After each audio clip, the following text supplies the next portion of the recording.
Hello everyone, आप सभी लोगों का फिर से एक बार स्वागत है मेरे यूट्यूब चैनल पे। आज हम बात करने वाले हैं अतिथि व्याख्याता नीति 2024 को लेकर के। एक नया अपडेट आ रहा है, मतलब अतिथि व्याख्याताओं को लेकर के जो भी वैकेंसी अभी निकली थी उसको लेकर के एक नया अपडेट आ रहा है, उसको हम लोग देखेंगे और डिटेल में समझेंगे। वैसे तो ये लेटर जारी हुआ था 3 अक्टूबर को, है ना, बट इसके वीडियो लेक्चर नहीं ला पाए थे, तो अभी देख सकते हैं। इसको डिटेल में समझेंगे और बहुत सारे लोगों को द्वारा इसको फॉलो भी किया जा रहा है, बहुत सारे कॉलेजों में भी फॉलो किया जा रहा है, तो हम लोग ऑलरेडी हम जानते हैं, ठीक है। बट हम समझ लेते हैं इसमें क्या क्या बताया गया है। तो ये देखिए, ये लेटर जारी किया गया है आयुक्त उच्च शिक्षा विभाग के द्वारा। किसको जारी किया गया है? अपर संचालक को जारी किया गया है। सभी संभाग के अपर संचालकों को जारी किया गया है। विषय क्या था कि अतिथि व्याख्याता नीति 2024 की कंडिका 9.6 के पालन संबंधी प्राप्त शिकायतों के निराकरण के संबंध में। तो हमें समझना पड़ेगा अतिथि व्याख्याता नीति 2024 की कंडिका 9.6 में क्या कहा गया है। इसका पालन सभी कॉलेजों में नहीं किया जा रहा था, इसी वजह से इसको, है ना, अपर संचालकों को आयुक्त के द्वारा लेटर भेजा गया है कि आप अपने अपने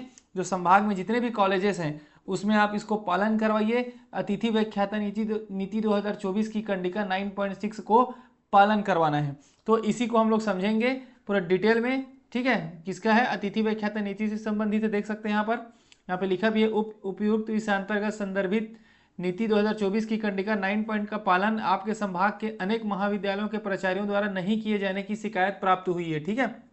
बहुत सारे कॉलेजों के प्राचार्य के द्वारा इसको पालन नहीं किया जा रहा था। 9.6 जो कंडिका लिखा गया है, अभी देखेंगे उसको।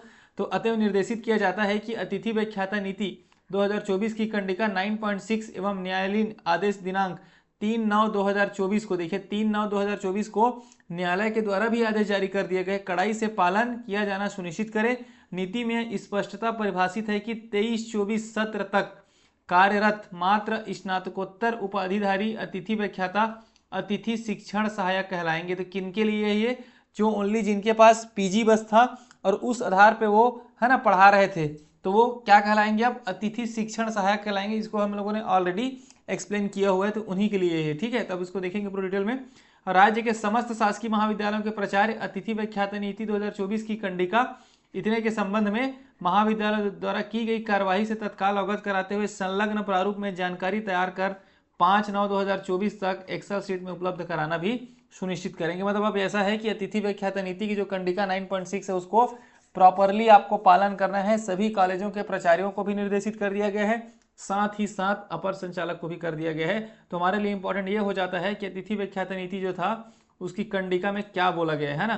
बहुत सारे लोगों को कंफ्यूजन था और बहुत सारे लोगों को ये क्लियर नहीं हो पा रहा था क्योंकि ऑफिशियल लेटर जारी नहीं हो रहा था। बस ये बोला जा रहा था कि आप अतिथि व्याख्याता नीति 2024 की जो कंडिका 9.6 है उसको आप फॉलो करवाइए।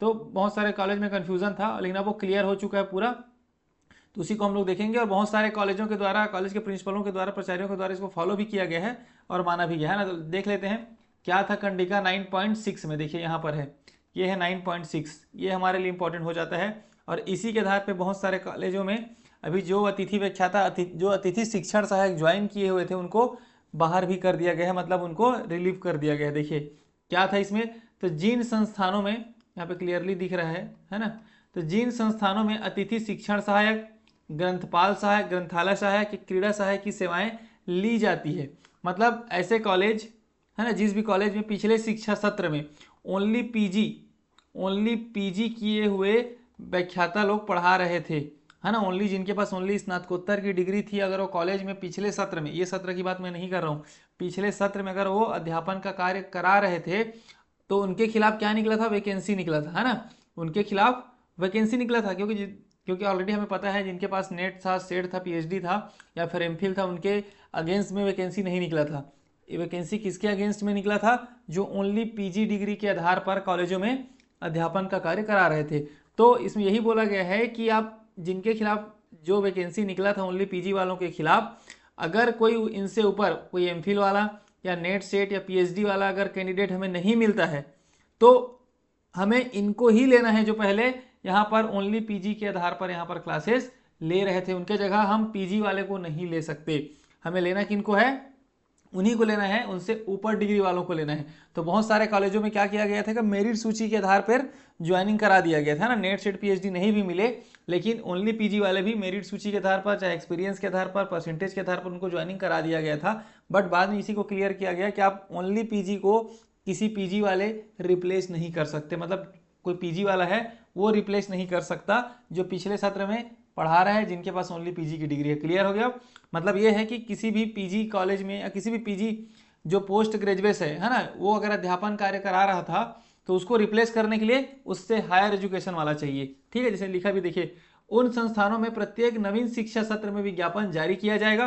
तो जो जिस भी चाहे इस सत्र में भी अगर कोई टीचर अध्यापन का कार्य करा रहा है अतिथि शिक्षण सहायक के रूप में, ओनली पीजी डिग्री है उसके पास, तो हर साल उसके खिलाफ क्या निकलेगा? वैकेंसी निकलेगा, तो जारी किया जाएगा। एवं अतिथि व्याख्याता, ग्रंथपाल, क्रीड़ा अधिकारी की उपलब्धता होने पर ही अतिथि शिक्षण सहायक, ग्रंथपाल सहायक या फिर क्रीड़ा सहायक के स्थान पर रखा जा सकेगा।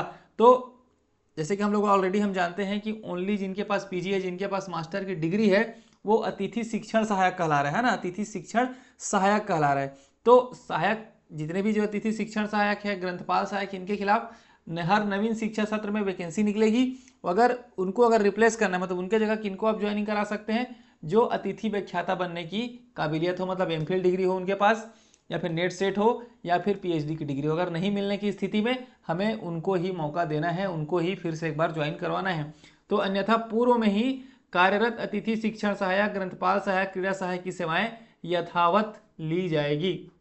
तो इसी पॉइंट को लेकर एक कन्फ्यूजन था और सभी कॉलेजों के, बहुत सारे कॉलेजों के प्राचार्यों के द्वारा यही किया गया था कि मेरिट सूची के आधार पर ज्वाइनिंग करा दिया गया था। लेकिन अब एक क्लियर हो गया है कि अगर कोई अतिथि शिक्षण सहायक जो ओनली पोस्ट ग्रेजुएशन के आधार पे, मास्टर डिग्री के आधार पे अगर पिछले शिक्षा सत्र में अध्यापन कार्य करा रहे थे तो उनको ही ज्वाइनिंग देना है, जब तक कि कोई नेट सेट एमफिल पीएचडी वाला ज्वाइन नहीं कर लेता। ठीक है, तो ये पॉइंट इंपॉर्टेंट है। अभी भी मैं बता दूं कि जो अतिथि शिक्षण सहायक के रूप में अगर अध्यापन कार्य इस सत्र भी अगर वो करा रहे होंगे, है ना, तो उनके खिलाफ भी नए शिक्षा सत्र में फिर से विज्ञापन जारी किया जाएगा। तो सिंपल सी बात यह है कि अगर आपका सिर्फ मास्टर डिग्री है तो आपके लिए खतरा बना हुआ है ना, सिंपल सी बात है। हर एक साल हर एक नवीन शिक्षा सत्र में विज्ञापन जारी होगा। अगर आपसे हायर एजुकेशन वाला मिल जाता है, एमफिल वाला मिल जाता है, नेट सेट या फिर पीएचडी वाला मिल जाता है, तो आपकी सेवाएं वहीं पर आपको फ्री कर दिया जाएगा, है ना। अगर नहीं मिलने की स्थिति में ओनली पीजी वाला आपको रिप्लेस नहीं कर सकता। तो इस चीज़ों को आप याद रखेंगे, इसीलिए आप नेट सेट सबकी तैयारी कर लीजिए। अभी अगर कोई भी होगा जो ओनली पीजी के आधार पे अभी इस सत्र में भी अध्यापन कार्य अगर वो करा रहा है, तो उसके पास टाइम है कि इस शिक्षा सत्र में नेट सेट कंप्लीट कर ले, है ना, पीएचडी भी कंप्लीट कर ले अगर पीएचडी बचा होगा 2-4 महीने तो, और या फिर एमफिल डिग्री जो भी, ताकि आप लोग सेफ जोन में रहें और आप आराम से अतिथि व्याख्याता के रूप में अध्यापन कार्य करा सकते हैं। तो फिर आपके लिए वो टेंशन नहीं रहेगा। ठीक है, तो इसी को लेकर के कंफ्यूजन था, तो ये पूरा क्लियरली हो चुका है। अब ऑफिशियल लेटर भी हम लोगों ने देख लिया और बाकी अतिथि व्याख्याता नीति को हम लोगों ने ऑलरेडी एक्सप्लेन किया हुआ है। जैसे यहाँ पर जो है ना 500 रुपये मिलना है आपको 60 मिनट अगर आप करवाते हैं तो इन सब चीज़ों को। और जो अतिथि शिक्षण सहायक है उनका देख सकते हैं आप 300 रुपये है 40 से 45 मिनट पे, और 350 रुपये मिलेगा आपको अगर आप 60 मिनट से ज़्यादा का क्लासेस लेते हैं। तो ये अतिथि शिक्षण सहायकों के लिए ही है अलग से। ठीक है, तो इस चीज़ों को भी आप देख सकते हैं। और बाकी तो हम डिटेल में हम लोगों ने इसको ऑलरेडी डिस्कशन किया हुआ है। अगर आपको इस नीति को समझना है तो आप मेरे यूट्यूब चैनल के लिंक में देख सकते हैं, इसके डिस्क्रिप्शन बॉक्स में मिल जाएगा, है ना, आपको लिंक मिल जाएगा। अतिथि व्याख्याता नीति को मैंने डिटेल में एक्सप्लेन किया हुआ है। ठीक है, तो क्लियरली हो गया। अब पीजी वाले को पीजी वाला रिप्लेस नहीं कर सकता, मास्टर डिग्री वाले को मास्टर डिग्री वाला रिप्लेस नहीं कर सकता। उसको करने के लिए हायर एजुकेशन वाला चाहिए, एमफिल, नेट सेट या फिर पीएचडी वाला चाहिए। तो ये अब सभी कॉलेजों में इसको लागू कर दिया गया है और सभी कॉलेज इसको फॉलो भी कर रहे हैं। तो इसी आधार पे आगे की जो कार्रवाई हो रही है। ठीक है, तो उम्मीद करता हूँ वीडियो लेक्चर में आपको समझ में आ गया होगा। ऐसे बहुत थोड़ा वीडियो को मैंने लेट हो गया थोड़ा बनाने में, बाहरी थोड़ा काम था, तो है ना, तो बहुत सारे लोगों को पता भी होगा, लेकिन जिनको नहीं पता है उनको मैंने डिटेल में यहाँ पर एक्सप्लेन करने की कोशिश की है। जो अभी तक का अपडेट है अतिथि व्याख्याताओं को लेकर के, अपडेट लगातार आपको मिलते भी रहेगा। तो चैनल को सब्सक्राइब कर लें, वीडियो को लाइक कर लें और अपने दोस्तों के साथ शेयर भी कर दें। और पीएचडी को लेकर के, नेट सेट एग्जाम को लेकर के भी अपडेट आपको मेरे इस यूट्यूब चैनल पे मिलता रहेगा। ठीक है, तब तक के लिए बहुत बहुत धन्यवाद, थैंक यू।